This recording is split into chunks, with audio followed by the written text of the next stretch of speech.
Miss Holcomb, I'm splendid. The grease monkey, Argo? I'm sorry, Mr. Thompson, sir. You asked why it's taking so long to fix. The answer's technical. Don't apologize. Just try using small words for me. The cans bust open in the oven because she's set to cook saltuna, which isn't what we've got. Mr. Thompson? I think there's someone here to see you. Focus, Miss Holcomb. You and I are still talking. Let's start over. Walk me through the process. Show me where it's going awry. Well, sure. It's, mostly on account of what we're feeding into the mechanism. It puts food in cans. We have food, we have cans. Why won't it work like we need? She's expecting saltuna of a certain size. We're filling the cans with, well, not fish. Seems we've got a guest. Really now, Parvati, I do wish you'd spoken up. I do apologize. I was given no forewarning of your arrival, or I might have welcomed you at the gates myself. I'm Reed Thompson, Outpost Administrator. I cannot help but notice you are not in uniform. Yes, so it dawns on me. Seems I allowed my excitement to run away with my wits.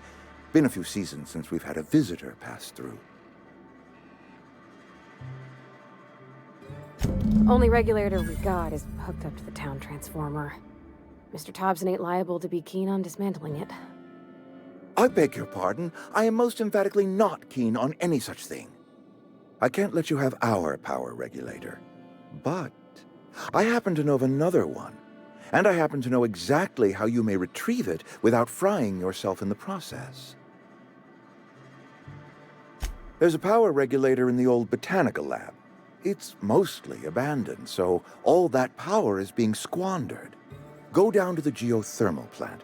Reroute power from the botanical district over to us. Once their power's shut down, you can have their regulator and be along on your way.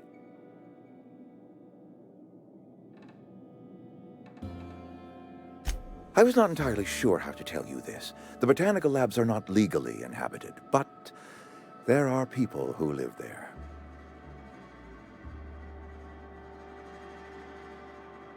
I am not trying to pull one over on you, friend. You were bound to run into them sooner or later. The people living in the botanical labs, they're deserters, former workers. I need them back at their posts. I need them to come home. Edgewater is struggling. We haven't hit our production quota in years.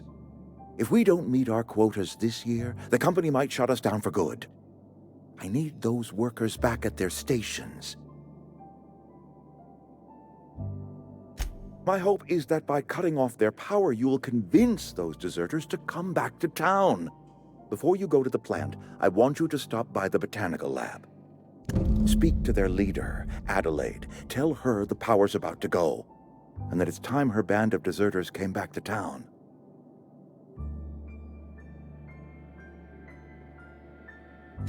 Adelaide's older than the other deserters. She's dignified, kindly. From what I understand, her camp looks to her for leadership. That reason was me. I asked too much and pushed too hard. But I am ready to make amends if they are willing to return to the fold. We belong to one community, the Spacer's Choice family. If we dissolve into factions, then we will all perish separately. Adelaide will understand that.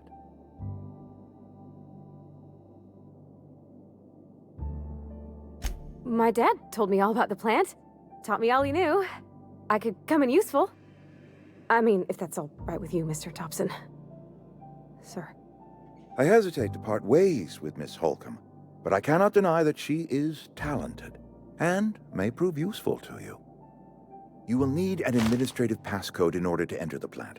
I am trusting you with mine, and trusting Miss Holcomb to guide you if you'd like. Great! I got my wrenches and diagnosticators and hairpins and engine tape, so I'm all set. Well, I am glad to hear that. Best of luck to you, and thank you again for your help. It is a lot to ask of a stranger, I know.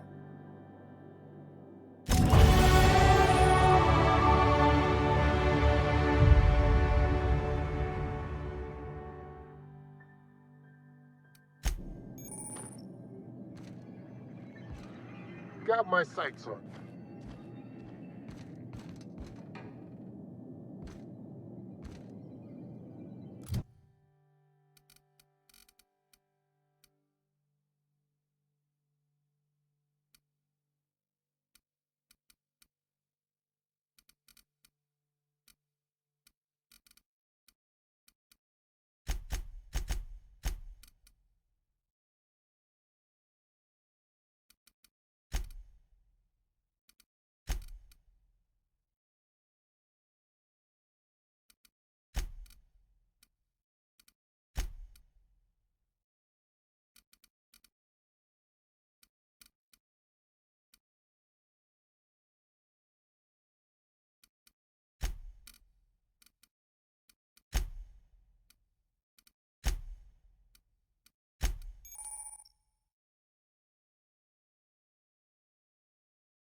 Hey, mister, can we talk? Sorry. Sorry. You just want to get out of here. And you likely don't want to tag along like me. It's just, Mr. Thompson has his own view on matters, on account of it's his job and what all, but that's not the only side of the tale.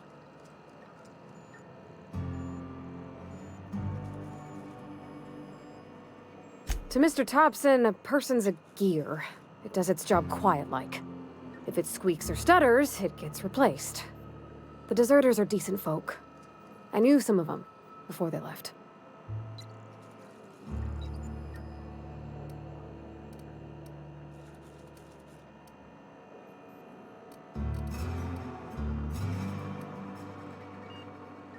Miss McDevitt? Oh, gosh, no. She was a real important person. A flavorist. Made all the food taste decent. She used to work up in the big office with Mr. Thompson. Alls I know is she left after her son died. It was a real big to-do. I could hear them both yelling clear from my own place.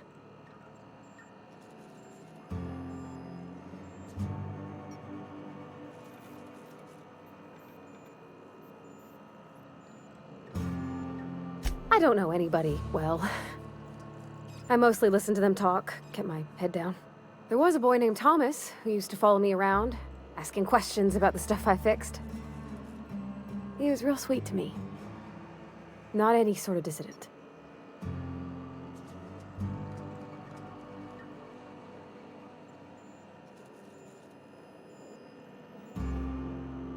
Can't say as I know. I wasn't there. The sound carried, but not the words. If Mr. Thompson ain't of a mind to tell you his own self, you'd best ask Miss McDevitt. If he can get out to her.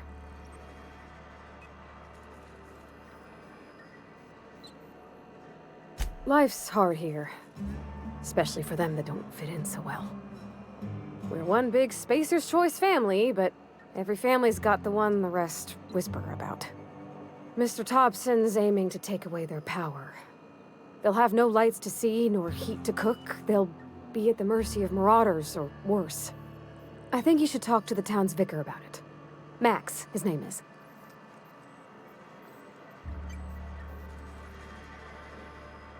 Thanks, mister. I just think when you gotta make a decision that'll hurt somebody, it's best to think on the right and wrong of it. That's what my dad used to say anyways.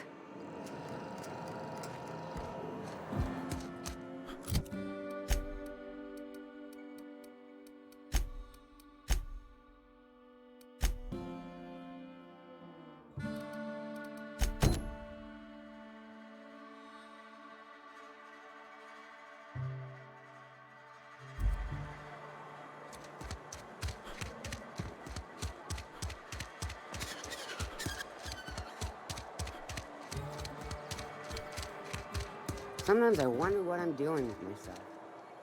Don't let the boss catch you saying that. I've never actually been in here.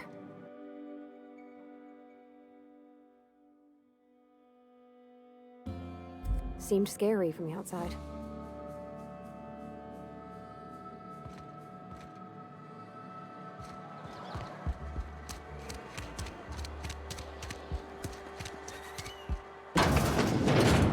Oh, I cut my own hair. But Conrad sells real good disinfectant. Please don't touch anything. Your hands are probably crawling with germs. Physical hygiene recapitulates moral hygiene. Cleanliness is next to lawfulness.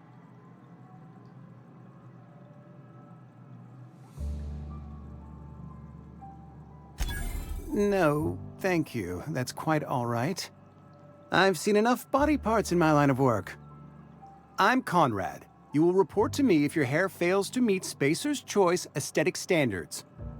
You will also report to me in the event of your death, whereupon I will clean and prepare your remains for interment.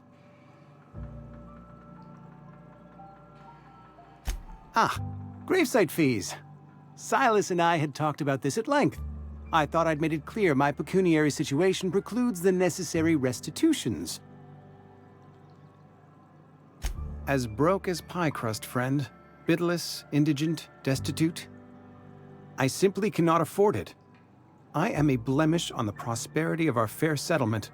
When I expire, I expect Silas to toss my body into a ditch.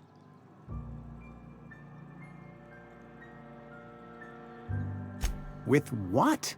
My own blood? Tell Silas I can't afford to pay, and that I fully expect to have my medical rights revoked for this dereliction. With my apologies.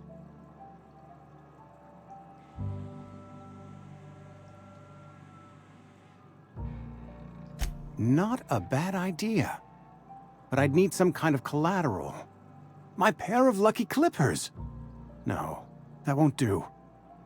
Your idea intrigues me, but I'm afraid I don't have anything to give Silas. I'm open to suggestions.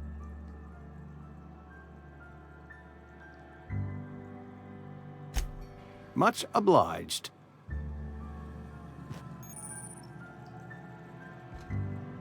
What can I do for you?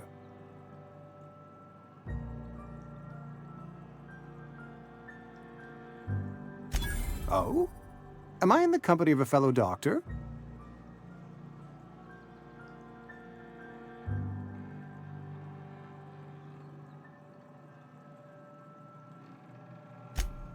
I am a Spacer's Choice certified surgeon, and if you must know, I can stitch a severed thumb with a 58% chance of avoiding gangrene.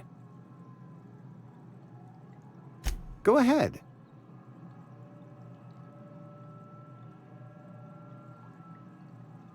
Edgewater has been good to me. I consider myself privileged to work here. I am never wanting for work, not since the plague started. As the good vicar says, work fortifies the spirit of a man. If you want to feel exhausted, try not having any work. The plague's come at us with a vengeance this year. Lost 6 workers in as many months. I wouldn't call them good workers, mind you. If they were any good, they'd have been treated. Still, it is a shame. Fever, chills, fatigue, aching, vomiting, an excess of phlegm, a tendency towards belly aching. Company policy, friend. We don't have enough medicine to treat all of us, so we treat the best among us.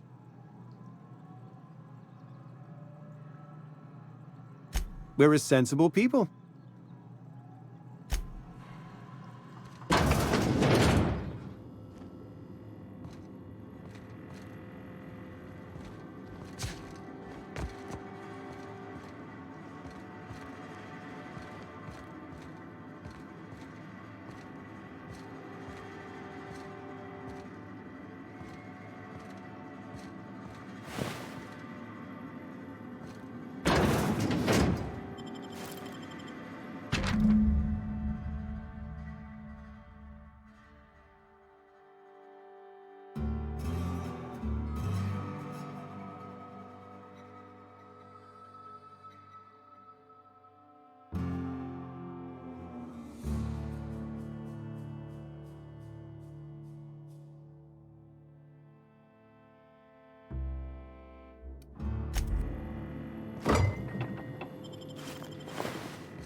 What can I do for you?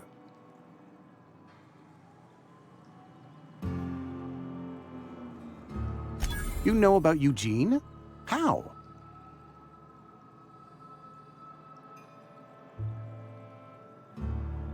You probably heard it from one of our local gossip mongers.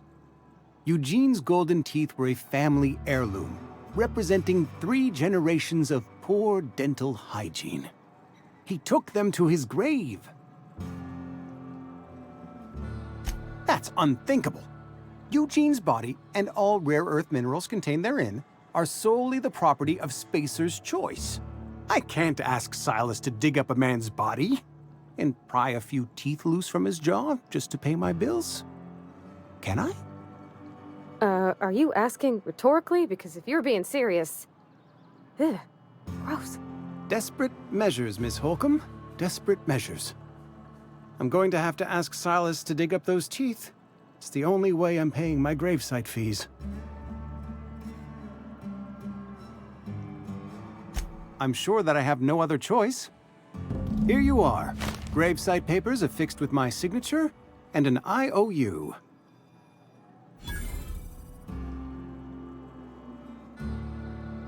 Eugene was not a suicide. He put a bullet in his brain, yes, but that's largely a technicality. I was the one who prepared Eugene's body for interment. I discovered symptoms of the plague on his corpse, and I discovered medicine in his pocket. Lots of medicine. Eugene overdosed on adrenatime, which is known to cause psychosis and paranoia as possible side effects. The paranoia drove him to take his own life. It's a miracle of bureaucracy. If Eugene's death were filed as a suicide, we'd all pay the price for his crime. We can all thank our lucky stars that young Eugene was hopped up on medication and suffered its predictable side effect. I included it all in my official report. I'd like to think I saved Edgewater a great deal of money. We never could have paid the fines associated with a suicide.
Nice.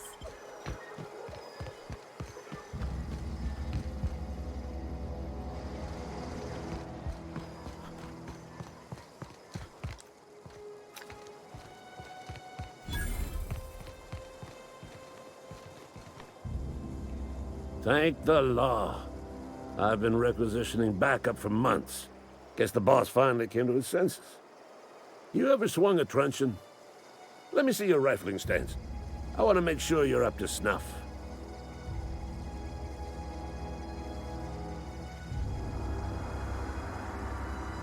I told Silas I'd pay my dues if he agreed to join the resistance. Guess this means he's finally heard the calling.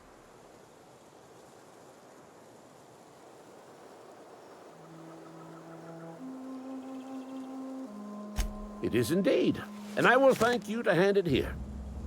You got some quick eyes, what with detecting my carefully hidden cache. Resistance could use your talents. The war! The coming apocalypse! Man versus machine! I'm talking about mechanical soldier. Cold, heartless automatons made of iron and lies. Just my luck. I ask for backup and the boss sends me one of them simple folk. All right. Listen real close. Auto-mechanicals. Creatures forged in the fires of malevolence. I seen them over by the old power plant. Clattering about. Firing at the birds. Orchestrating their uprising. When the swarms of mechanicals come clanging on over that hill, where will you be? Cowering beneath your cot? Or standing, shoulder to shoulder with the resistance?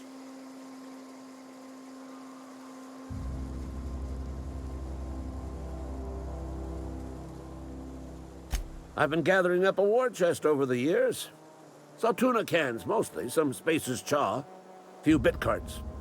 I'll reward you for your aid. Enlistment fees. Yeah, I suppose. Wouldn't want to give the Resistance a bad name. They have sent a scout, prowling around the junkyard just behind our beloved town. This scout must not be permitted to return to its base of operations. Cross it off, then report back.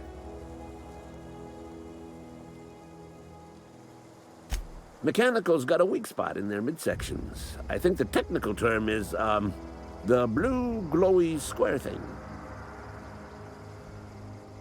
Go on.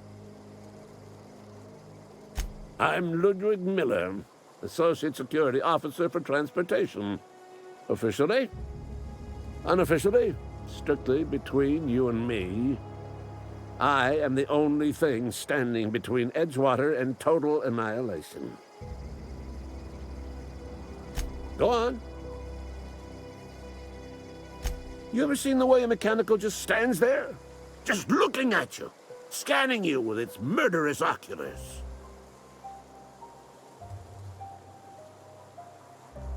Pray to the law that you never do. A mechanical never forgets the face of its enemy. First they will rob us of our jobs, and once they have taken away our livelihoods, they will take away our very lives.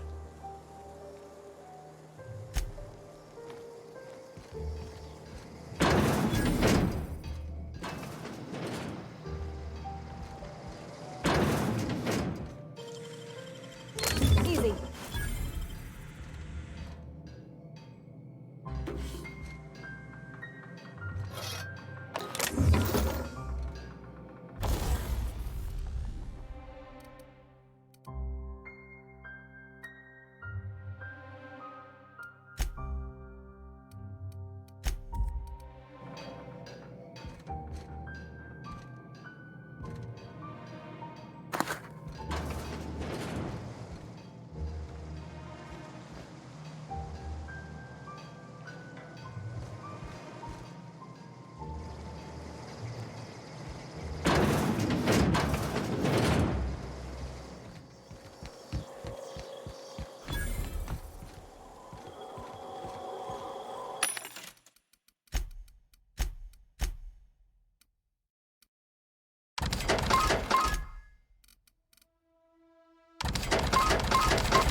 Great work.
Wish I could do that.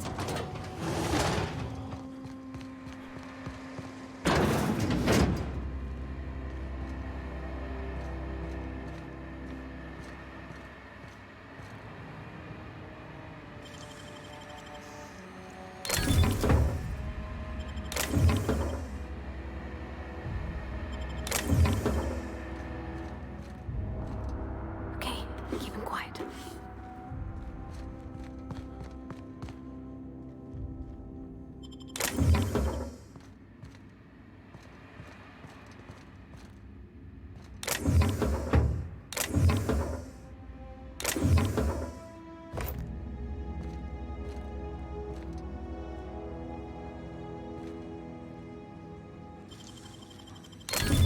You're fast.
I've always felt weird in here.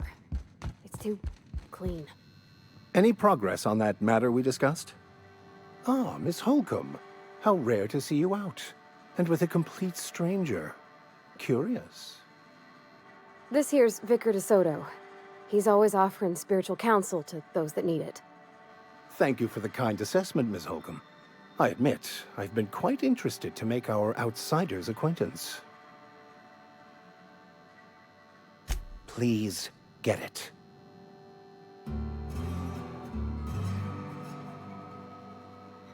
A religious text deemed heretical by the OSI is an unsafe object at large, though I understand why a collector would desire to possess such a rare book. Because I'm also a collector of books. Rare things in this colony. Appreciation of the written word outside monthly periodicals is virtually unknown here. But what? I thought you would talk to him. You wanted to speak to me, Ms. Holcomb? Every time I've tried to engage you in conversation, you look at the floor, answer in single words, and slink away. I can't imagine what would be so grave as to drive her to my mission. What has Mr. Thompson asked you to do?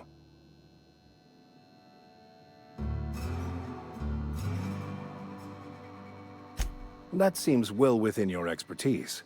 The way we do it's by cutting off power to the others. The ones who left. Adelaide McDevitt's encampment.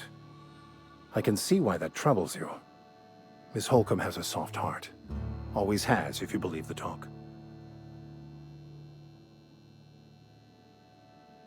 Assuming your goal is to save as many as possible, then you should bring everyone together. Send the power to Edgewater and convince the deserters to return to the fold.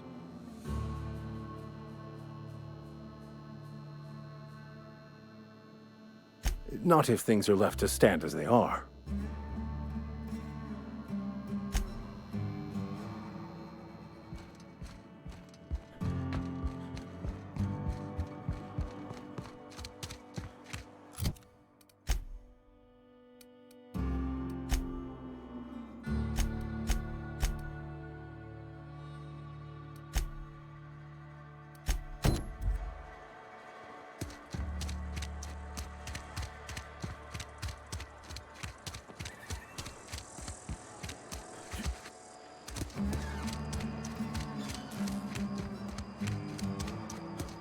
A friend of mine died a couple weeks back.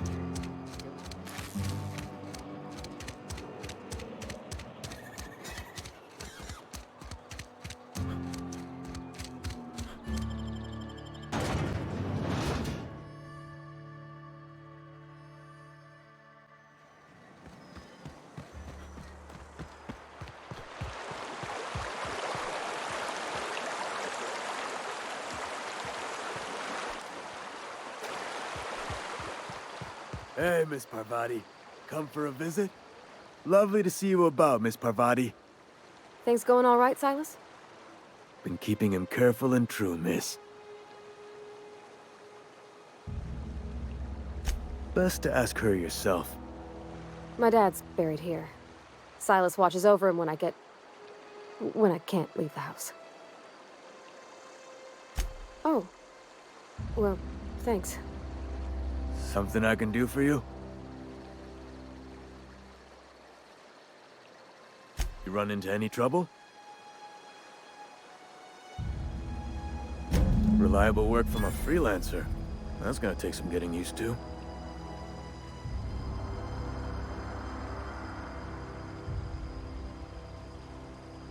And I'll buy you a drink sometime.